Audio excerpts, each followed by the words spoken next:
Salut à tous, c'est Sophie. Bienvenue sur ma chaîne où je partage mes astuces pour une maison propre et bien organisée. Restez avec moi, on commence tout de suite. Toute ménagère se demande tôt ou tard comment nettoyer la semelle du fer à repasser. Pour choisir la bonne méthode, vous devez tenir compte de deux paramètres principaux, le type de contamination et les propriétés du matériau dont est fait le revêtement. Il ne faut pas oublier de nettoyer le fer à repasser en temps voulu. Conseil pratique. Idéalement, la semelle du fer à repasser doit être propre, uniforme et lisse. Le fer à repasser vole alors sur le tissu, lissant facilement les plis. Malheureusement, ce n'est pas toujours le cas. À haute température, les petites fibres du tissu, l'amidon, les taches éculées, les résidus de détergent forment de la suie sur la semelle, et les trous pour la vapeur s'obstruent de calcaire dur. Lors du repassage de tissu en coton, le fer est chauffé jusqu'à 200 C. Nettoyez la suie si votre fer dégage une odeur de brûlé lorsqu'il est chauffé, qu'il glisse mal sur le tissu ou qu'il y laisse des traces sales. Il est temps de penser à le nettoyer. La plupart des dépôts de carbone sont constitués de fibres de tissu brûlé et d'amidon. Ne vous saisissez pas d'un couteau ou d'une brosse métallique pour tenter de gratter la suie immédiatement. Ces mesures brutales ne feront que nuire à la surface et l'endommageront de manière permanente. La saleté collante nécessite un nettoyage minutieux et approfondi. La solution la plus simple consiste à utiliser un crayon spécial que l'on peut acheter dans une quincaillerie. Comme il contient de l'ammoniac, il est préférable d'effectuer le nettoyage dans une pièce non résidentielle ou bien ventilée. Le fer à repasser est chauffé à la température maximale, déconnecté du réseau et la semelle est badigeonnée avec l'extrémité du crayon, sans la sortir complètement de l'emballage. Une réaction chimique se produit à la surface, dissolvant la suie.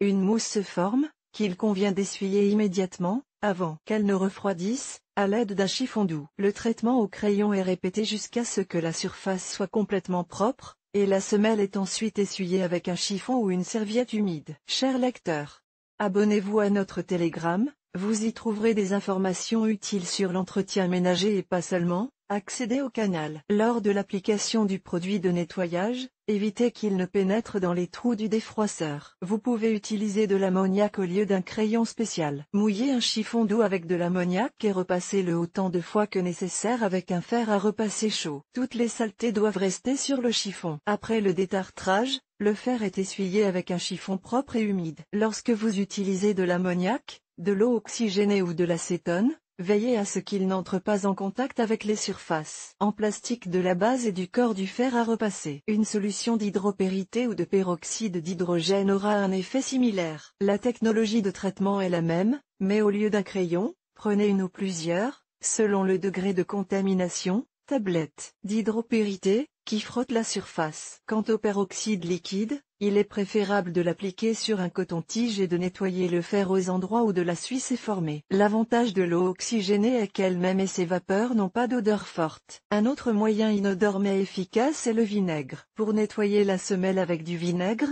il n'est pas nécessaire de faire chauffer le fer à repasser. Imbibez un morceau de tissu ou un coton-tige de vinaigre et traitez les zones où la suie ou la rouille sont apparues. Le nettoyage au vinaigre s'effectue à froid, sans allumer le fer à repasser. Si vous ne pouvez pas frotter la surface, vous pouvez imbiber un chiffon de coton ou un gaufrier de vinaigre et y poser la semelle du fer à repasser pendant quelques heures, toute la nuit. Il est préférable d'essuyer la saleté ramollie avec un chiffon grossier, par exemple un chiffon de laine. Essayez également d'utiliser de l'acétone. Ils imbibent un coton-tige et ne traitent que les endroits brûlés, et non toute la surface de la semelle. Les gros morceaux de tissu fondu peuvent être enlevés mécaniquement à l'aide d'un bâton en bois ou d'une spatule. Les tissus en fibre synthétique brûlent en premier lieu. La bougie de paraffine permet de nettoyer et même de restaurer légèrement la surface lisse de la semelle. La bougie est enveloppée dans un tissu naturel dense et frottée avec un fer à repasser chaud. La paraffine fondue ramollit la suie et la tire sur elle. Surveillez l'endroit où la paraffine chaude coule.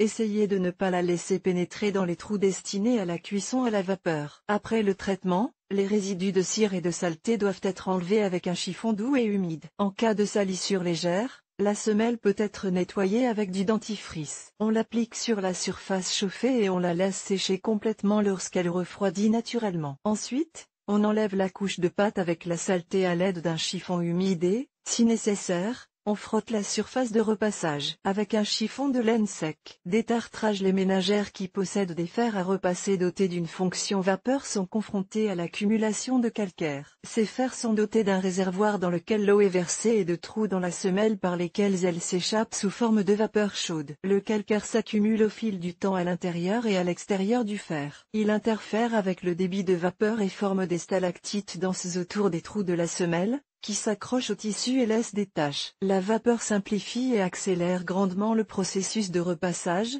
mais elle entraîne la formation de calcaire à l'extérieur et à l'intérieur du fer à repasser. La fonction d'auto-nettoyage intégrée à certains fers à repasser est conçue pour empêcher la formation de calcaire. Si votre appareil est doté de cette fonction, procédez régulièrement à un auto-nettoyage avant que des problèmes ne surviennent. En l'absence d'une telle fonction, ne remplissez votre fer qu'avec de l'eau distillée. Pour ceux qui rencontrent un problème, nous recommandons quelques méthodes maison. Les solutions acides peuvent aider à éliminer les dépôts de calcaire. Le vinaigre à 9% convient mieux au fer à repasser doté d'un revêtement en céramique. La technique de traitement est la suivante: chauffez le fer à repasser jusqu'à ce qu'il soit tiède, de sorte que vous puissiez le toucher sans risque avec la main.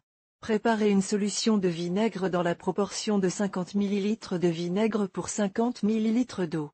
Imbibez un chiffon, coton doux, de cette solution et frottez doucement les endroits où le tartre s'est formé avec elle. Si vous ajoutez un peu de peroxyde d'hydrogène à la solution de vinaigre et que vous traitez toute la semelle avec cette solution, vous pouvez également blanchir le revêtement en céramique et lui redonner son aspect d'origine et sa brillance. Pour les fers à repasser revêtus de téflon, il est préférable de se débarrasser du calcaire à l'aide d'une solution d'acide citrique. Il faut 10 g d'acide, sachet standard, pour 100 ml d'eau. Imbibez un chiffon doux, de préférence un chiffon en flanelle, de cette solution et essuyez soigneusement la surface de la semelle. Portez une attention particulière aux trous, essuyez-les sur toute la circonférence jusqu'à la profondeur maximale. Pour nettoyer les trous obstrués par le calcaire, ne les touchez pas avec les mains, utilisez des cotons-tiges ou des cure-dents. En cas de dépôt ancien de calcaire, il peut être impossible de nettoyer la semelle en une seule fois. Pour une action plus prolongée des acides, il convient de placer le fer à repasser pendant un certain temps sur un chiffon imbibé de la solution, et d'enfoncer des boules de coton imbibées de la solution dans les trous les plus obstrués. Après avoir nettoyé tous les trous à l'extérieur, il est recommandé de verser la solution d'acide citrique à l'intérieur du fer à repasser, de l'allumer à la température maximale et de le mettre en mode évaporation. Pour ce faire, le fer doit être placé au-dessus d'un évier ou d'une baignoire. Prévenir l'accumulation de suie et de calcaire. Si vous ne voulez pas être constamment confronté au problème du nettoyage du fer à repasser, accordez plus d'attention aux questions relatives à sa bonne utilisation. Lors de l'achat d'un fer à repasser,